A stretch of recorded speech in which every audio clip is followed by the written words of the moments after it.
आप सभी का मैं इस नए तकनीकी सत्र में स्वागत करता हूं। और जैसा कि आपको पता ही है कि अभी तक 1965 का युद्ध जो भारत पाकिस्तान का द्वितीय युद्ध हुआ था, उसकी हमने पिछले तकनीकी सत्रों में समाप्ति कर दी है।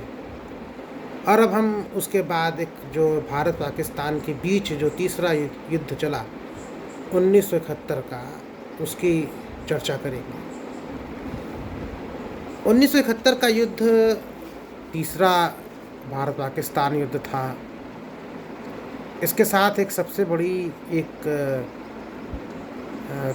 जिसकी हम बात करें वो ये है कि विश्व के वर्तमान इतिहास में इससे छोटा कोई युद्ध नहीं हुआ जिसमें एक नए देश का जन्म हो जाए। दूसरी बात, एक सबसे बड़ी चीज़ ये है कि जितनी बड़ी इस युद्ध में भारत को सफलता मिली उसका कोई भी सानी नहीं है पूरे विश्व इतिहास में अब तक। ये 13 दिन 14 दिन का युद्ध चले, 3 दिसंबर को पाकिस्तान अटैक करे और 16 दिसंबर को बांग्लादेश का जन्म हो जाए। एक बहुत लंबी गहरी सोची समझी साजिश जो पाकिस्तान की तरफ से चल रही थी, जो पाकिस्तान अपने जनता के खिलाफ कर रहा था। और सबसे बड़ी बात क्या है कि 1962 के युद्ध के बाद, 65 के युद्ध के बाद पाकिस्तान चीन और अमेरिका की गोद में बैठा ही हुआ था। संयुक्त राष्ट्र संघ का प्रेशर हमने झेला जो 65 के युद्ध में हम नहीं झेल पाए थे।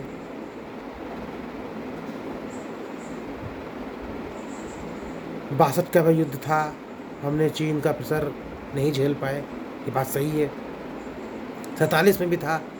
तो हमने लगभग जितने भी युद्धों में अपनी गलतियां की उन सब की सारी खुन्नस हमने यहाँ 71 के युद्ध में बांग्लादेश के जंग के द्वारा पूरी कर ली। लेकिन कुछ परिस्थितियाँ होती हैं, कुछ कारण होते हैं, उसके बावजूद भी भारत अपना पाकिस्तान कश्मीर नहीं ले पाया। एक जो कि तात्विक भूल थी वो क्यों हुई, क्या कारण थे, उसकी चर्चा की जाएगी। इसके साथ ही इस गंभीर विषय पर चर्चा करने के पहले इस चीज़ पर भी आपका ध्यान बताना चाहूँगा। देखिए, ये एक युद्ध ही नहीं है, ये कूटनीति, राजनीति, अर्थनीति, भारत की जियो पॉलिटिक्स, जियो स्ट्रेटजी, भारत के नक्शे का बचाव, ज़मीन का बचाव किस प्रकार है, इन सब की चर्चा अभी मैं अगले 2 तकनीकी सत्र में करूँगा। क्योंकि 1971 का युद्ध एक ऐसा युद्ध नहीं है कि आपने उसको पढ़ा, समझा और कर दिया। कि पाकिस्तान अक्सर कहता है कि 1971 का हम बदला लेंगे। कभी आप हाफिज सईद का तकरीर सुनिए तो कहता है खड़ा होकर मंच पे लाहौर में, मुरीदके में या पीओके में, कराची में, कि 1971 का बदला लेना है। तुमने 1971 में हमसे पूर्वी पाकिस्तान अलग किया। तो ऐसा क्या कारण था कि हमने पूर्वी पाकिस्तान को पश्चिमी पाकिस्तान से अलग किया? हमने अलग किया या पाकिस्तान ने खुद किया? या अगर हमने अलग किया तो हमारी क्या मजबूरियां थी कि हमको अलग करना पड़ा?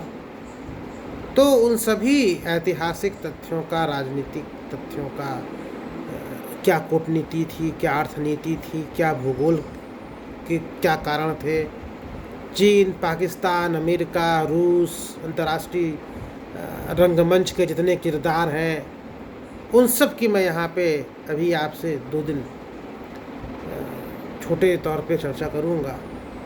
क्योंकि आपका पहले एक ये माइंडसेट तैयार हो जाए कि 1971 का युद्ध कोई ऐसा आनन फानन का युद्ध नहीं था, बल्कि वो भारत की आज़ादी के बाद से ही जन्म ले चुका था। ये युद्ध तो होना था। और पाकिस्तान के दो टुकड़े भी होने थे। तो कैसे होने थे, क्यों होने थे, कब होने थे, इन सब तथ्यों की यहाँ पर मैं आपसे ही बात करूँगा। तो आइए चलते हैं उस ओर, आपको हम ले चलते हैं और बताते हैं कि किस तरह पाकिस्तान का जो एक टुकड़ा था पूर्वी पाकिस्तान, उसका किस तरह जन्म हुआ। देखिए, हम सबसे पहले आपको ले चलते हैं फिर से, हालांकि हमने अपने, अगर आप जो मेरे पहले लेक्चर होंगे, पहले 2 3 4, उसमें देखेंगे तो आपको सब कुछ मिल जाएगा कि पाकिस्तान का जन्म कैसे हुआ, किस तरह हुआ, किस नियत पर हुआ। लेकिन अगर आप उसको भी ना देखना चाहें तो मैं आपको थोड़ा सा रिकॉल करा देता हूँ कि अंग्रेज़ों की फूट डालो राज करो की नीति थी शुरू से। पाकिस्तान की बात की जा रही थी और पाकिस्तान की बात करने वाले चौधरी रहमत अली साहब थे। मज़े की बात, वो यहाँ रहते ही नहीं थे, इंग्लैंड में रहते थे। वहीं से अपना 1933 में एक पाकिस्तान की थ्योरी उन्होंने पैदा की थी। पंजाब, अफ़गानिस्तान, कैसे कश्मीर, ये दुनिया भर की जो बातें थीं उसको ये लेकर के बात करते थे। मोहम्मद अली जिन्ना का कोई ख़ास रोल देखिए प्रारंभ के दिनों में भारतीय राजनीति में नहीं था।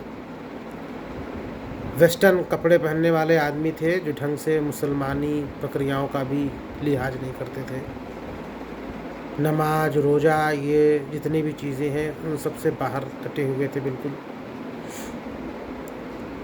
और अगर आप एक तरीके से बात करेंगे तो वो कहीं से भी देख के कोई भी व्यक्ति नहीं कह सकता था कि ये इस्लामिक रीति रिवाज या उसको मानने वाले हैं।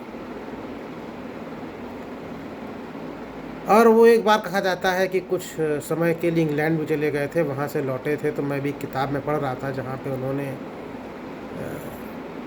गांधी जी और नेहरू के कुछ प्रश्नों का जवाब दिया। तो उनकी देखिए आपस में नहीं बनती थी, ये एक सच्चाई है। और पाकिस्तान के जिस एरिए में लाहौर वगैरह की तरफ वो बात करते थे पाकिस्तान के बनने की, तो ये कहा जाता था कि पाकिस्तान बने, उसमें रियलिटी ये है कि पाकिस्तान बनने की बात जो की जाती थी वो जिस एरिए की बात की जाती थी उस एरिए के लोग ही नहीं चाहते थे कि पाकिस्तान बने। मेरे कहने का मतलब ये है कि उत्तर भारत में कुछ क्षेत्र, जैसे आप दिल्ली देख लीजिए, उत्तर प्रदेश देख लीजिए, बिहार देख लीजिए, ये अंग्रेज़ों ने क्या किया था ना, मुसलमानों के दिमाग में एक बात डाली थी अच्छे से कि जब हम अंग्रेज भारत में आए तो राजा या शहंशाह की जो भूमिका थी वो मुसलमानों की थी और हिंदू एक दोयम दर्जे का नागरिक था। अब हुआ क्या भाई, देखिए गांधी जी और नेहरू ये राजनीति में बहुत लंबे समय से संघर्ष कर रहे थे। राजनीति में चाहे वो कोई भी व्यक्ति रहा हो, चाहे हम कह दें कि गांधीवादी विचारों वाला रहा हो या गरम दल का रहा हो, नरम दल का रहा हो, ये दो दल थे, गरम दल, नरम दल। उसमें देखिए आज़ादी की बात की जाती थी, हिंदू और मुस्लिम के मुद्दे उसमें कभी नहीं थे। लेकिन कभी अलग मतदाता क्षेत्र की बात करके, कभी अलग वोटर लिस्ट की बात करके, कभी एक अलग विधायक, मतलब एक तरीके से आप कह लें कि प्रांतीय सभाओं में या केंद्रीय विधानसभा में अपने अपने प्रतिनिधि के नाम पर हिंदू मुस्लिम में फूट डालने वाला काम अंग्रेज़ों ने किया। और उसमें नो डाउट जिन्ना की बहुत बड़ी भूमिका थी, जिन्ना उनको सूट करते थे। हमने आपको अपने पिछले सत्र में अहरार आंदोलन या इन सब बरेलवी देवबंदी की बात की थी, पहले का लेक्चर आप देख सकते हैं कि वो किस तरीके से एक प्रक्रिया थी जो आगे बढ़ी थी और किस तरीके से जिन्ना को प्रमोट किया गया और एक तरीके से बिल्कुल उनको निगलेक्ट किया गया, है ना। तो एक लंबी चर्चा का विषय है, उसमें आपको पूरा देखना पड़ेगा। दूसरा क्या है कि देखिए जब बात करते थे गांधी जी की, तो गांधी जी अक्सर राम राज्य की बात करते थे। तो ये सब चीज़ें जिन्ना को अखरती थी। मैं भी आपको इन सब मुद्दों पर इसलिए ले जा रहा हूँ क्योंकि ये मुद्दे कहीं ना कहीं पाकिस्तान के दो टुकड़े होने से जुड़े हुए हैं। क्योंकि आप पहले भूमिका समझ लें कि जिस चीज़ पर पाकिस्तान का जन्म हुआ, पाकिस्तान फिर उसी को भूल गया। तो जिन्ना का कहना था, आप हमेशा देखिए राम राज्य की बात करते हैं, गाय की पूजा की बात करते हैं, और ये सब चीज़ें तो हमारे यहाँ नहीं होती। मतलब एक तरीके से वो बिल्कुल खुल के अलग करने लग गए। नेहरू से खुन्नस थी, नो डाउट। कहीं पे मैं पढ़ रहा था, उसमें एक किताब है कुलदीप नैयर साहब की, ये जिंदगी काफ़ी नहीं, उन्होंने उसमें लिखा है कि कहीं पर एक किसी व्यक्ति ने मेंशन किया है कि अगर 1937 की संयुक्त प्रांत की विधानसभा या सरकार, मतलब उत्तर प्रदेश में जो सरकार बनी थी, आज का जो उत्तर प्रदेश है वो पहले का संयुक्त प्रांत था, उसमें कुछ प्रांत और जुड़े थे, कुछ एरिया। तो उसमें कहीं पर जिन्ना ने कहा कि अगर 1937 की सरकार में अगर हमको कांग्रेस शामिल कर लेती तो हम पाकिस्तान की बात ही ना करते। हालांकि ऐसा नहीं था, उसमें देखिए 2 सीटों या 3 सीटों की बात थी, उसके चक्कर में तो नहीं समझ में आता। लेकिन हाल फिलहाल ये कुछ चीज़ें थीं जो उनको अखरती थी। दूसरा क्या था, जिन्ना ने एक काम और किया। जिन्ना और उनके लोगों को जो अबुल कलाम साहब थे वो चीज़ें अखरती थी। ये इनका कहना था कि आखिर अबुल कलाम आज़ाद साहब जो हैं वो मुसलमानों का प्रतिनिधित्व नहीं करते। तो इन सब चीज़ों को लेकर के वो चिढ़ते थे। और अबुल कलाम साहब का भी कहना था कि भाई कुछ जगहों पर ऐसा कहा जाता है कि नेहरू से थोड़ी सी उनकी वो थी कि भाई कम से कम कुछ तो थोड़ा सा लचीला वाला रुख अपना लो।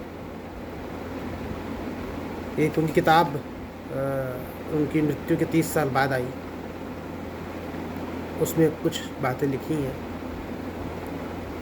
लेकिन हुआ क्या था कि अबुल कलाम आज़ाद साहब के मृत्यु के बाद उनके पीए ने वो किताब उनकी मृत्यु के 6, 7, 8 महीने बाद ही किसी म्यूजियम को सौंप दी। तो कुछ चीज़ें उसके बाद ही आ गई थी और शायद नेहरू जी को भी थोड़ा सा वो होना पड़ा था। तो कई चीज़ें थी, हम उसमें डिटेल में नहीं जाएंगे। मेरा काम है आपको थोड़ा सा एक बैकग्राउंड तैयार कर देना जिससे आप उसको समझें। इसके बाद बात आती है, एक साहब हुआ करते थे फजल उल हक, एक नेता थे जो पूर्वी पाकिस्तान के थे।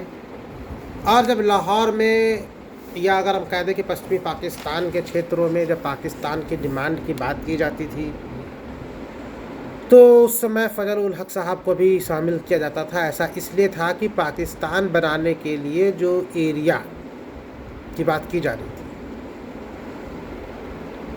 और उस समय का जो ईस्ट पाकिस्तान है जिसको हम आज का बांग्लादेश कहते हैं, उसके रहने वाले थे फजल उल हक। कहीं ना कहीं जिन्ना के दिमाग में बात थी कि कहीं ना कहीं ऐसा हो सकता है कि कल को ईस्ट पाकिस्तान अपनी दूरी के कारण, भाषा के कारण टूट जाए। इसलिए वो वहाँ से एक आदमी पकड़ के लाए थे, फजल उल हक, जो वो भी पाकिस्तान की डिमांड करते थे। और कहाँ करते थे? वेस्ट पाकिस्तान में। ईस्ट पाकिस्तान देखिए, समझिए, मैं फिर आपको बताना चाहूँगा, ईस्ट पाकिस्तान अभी भी पाकिस्तान की डिमांड से थोड़ा दूर था। इतना दूर तो नहीं कह सकता, थोड़ा दूर था। एक चीज़ और थी कि जब पाकिस्तान बनाने की बात की गई थी तो उसमें देखिए राज्य इस्लामिक राज्य की बात थी, है ना। तो इस्लामिक राज्य की बात क्या होती है? इस्लामिक राज्य जहाँ तक बात आती है तो एक राज्य शब्द का जिक्र था, राज्यों का जिक्र नहीं था। मेरी बात समझिएगा। उसका मतलब क्या था कि कहीं ना कहीं उसको कहते हैं कि बाई मिस्टेक या कोई क्लर्कल मिस्टेक, टाइपिंग में मिस्टेक करके उस चीज़ से थोड़ा सा अपना पल्ला झाड़ते हैं।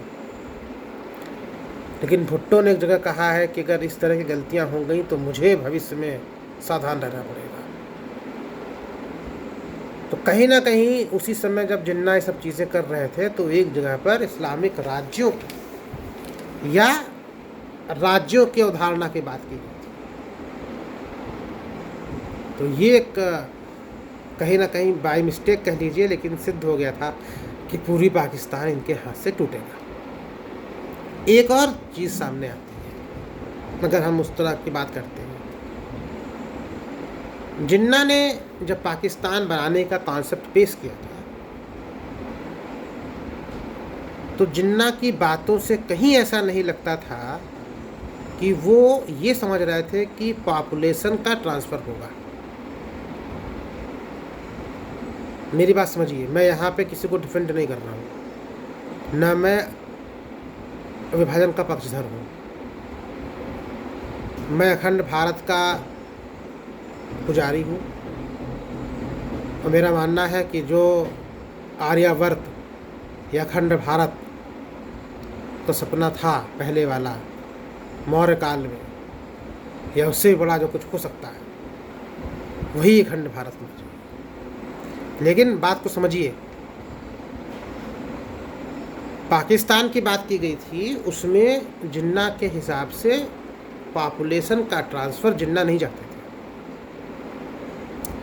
वो चाहते थे कि एक रेखा खिंच जाए लेकिन ओपन बाउंड्री हो, एक पाकिस्तान हो जहाँ पर कि लोगों की, मुसलमानों की क्षेत्र हो, पवित्र भूमि कहा जाए जो कुछ भी है पाकिस्तान, लेकिन जो वहाँ पे हिंदू रह रहा है वो वहीं पर रहे, जो मुसलमान घर रह रहा है वो वहीं पे रहे। लेकिन ऐसा पॉसिबल नहीं हुआ।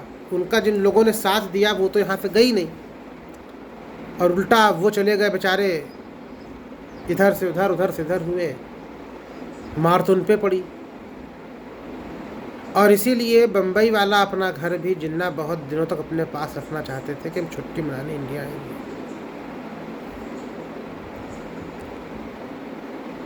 लेकिन होता क्या है कि उनकी जितनी आशाएं थी जिन्ना की, कि एक तो पहला कि पॉपुलेशन का ट्रांसफ़र ना हो, दूसरा ये कि एक इस्लामिक रीति रिवाज से बन जाए, ठीक है, ओपन बाउंड्री हो।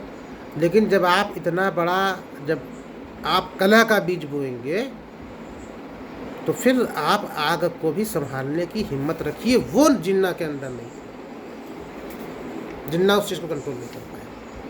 जिन्ना देखिए कभी भी पॉपुलेशन के लीडर नहीं थे, कभी भी जिन्ना मास लीडर नहीं थे, जिन्ना के कहने पर कभी कोई भीड़ भी नहीं आ सकती थी। लेकिन पाकिस्तान और विभाजन ऐसे इन्होंने मुद्दे खड़े कर दिए कि निसंदेह उससे लोगों के मन में एक हुआ कि एक राज्य मिलेगा। इज़राइल देख लीजिए, वही एक कॉन्सेप्ट है अब तक यहूदी देश के नाम पर उन्होंने पाकिस्तान बांटा। और एक हुआ करते थे इकबाल, जिन्होंने गाना लिखा था सारे जहाँ से अच्छा हिंदुस्तान हमारा, उस गाने में कहीं ना कहीं आगे आकर के लिख देते हैं कि मुस्लिम हैं हम, वतन है सारा जमा, मतलब ऐसा कुछ है उसमें एक लाइन जो बताते हैं कि हम तो मुसलमान हैं। पहले तो पहली लाइन तो है कि सारे जहाँ से अच्छा हिंदुस्तान हमारा, लेकिन कहीं ना कहीं बाद में या कहीं पे वो आके ये लिखते हैं कि हम मुस्लिम हैं और सारा जो जमाना है, जो सारी जो दुनिया, वो हमारा वतन है। तो कहीं ना कहीं 1971 के जो बंटवारे की जो रूपरेखा थी, मैंने आपको भी खींची कि पाकिस्तान का जन्म किस आधार पर हुआ। बाकी अब तक आप लोगों ने इतना वीडियो देख लिया है कि आप लोगों को समझ में आ चुका होगा। अब जितना एक तरीके से इतिहास के बहुत चर्चा नहीं करनी चाहिए क्योंकि वो पिछले सत्रों में हो चुका है, लेकिन पाकिस्तान के विभाजन की किस तरह थी बात, वो मैंने कर दी। अब आपको मैं नए तकनीकी सत्र में इसके आगे की चीज़ें बताऊंगा। धन्यवाद।